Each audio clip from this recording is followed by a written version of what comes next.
Hi there, everybody. Meteorologist Don Morelli with you here on iFIBER Channel 1 News. Your weather forecast brought to you by Les Schwab Tires, your local source for winter tires. And by the end of the week, we may need some of those tires because we are looking for quite a bit of unsettled weather to start taking place. We've had a nice couple of days of drier weather, although the fog this morning in some places were pretty slippery with that ice fog. That's fog that forms when temperatures are below freezing.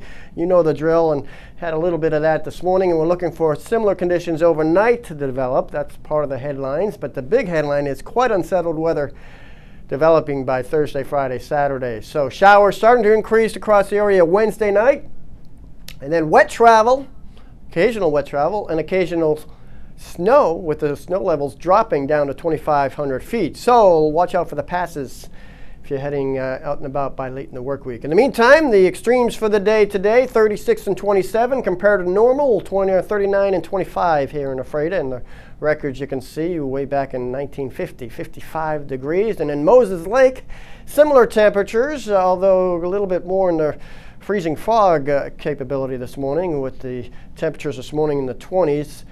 Did finally get above freezing, but it was a slow process most of the day. Record high, far from today's high, 20 or so degrees above what we ended up on this Tuesday afternoon. Now, currently outside temperatures are already approaching that freezing mark, and with dew points in the upper 20s, once they get real close, that's when fog forms, and that's when we look for the opportunity for some patchy slick spots to develop. So keep that in mind overnight tonight. Here's the situation again.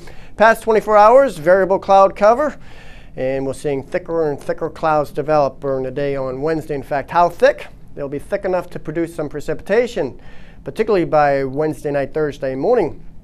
As you can see, we put in motion a slug of moisture moving along coastal sections during the afternoon, overspilling the mountains towards us here in the Columbia Basin during the day on Thursday particularly. And that snow level will tend to drop, as I mentioned, towards the end of the week. So you see a lot of green there, but a lot of white in the higher elevations. For our forecast for tomorrow, we are looking for coastal sections to be generally in the 40s with thickening clouds, better chance of precipitation across the Cascades to our west. Here in the Columbia Basin, thicker clouds developing. We may see a few glimpses of sun. Watch out for a few thick, slippery spots, that is, during the morning hours. You can see with patchy fog both tomorrow morning and Thursday morning, temperatures below freezing. Watch out for that ice fog, slippery spots here and there. And then quite unsettled weather for Thursday, Friday, Saturday. We'll have periods of breaks here and there. It's not going to be a consistent precipitation event, but quite unsettled as we slide into the weekend. So again, your forecast brought to you by Les Schwab Tires, local source for winter tires.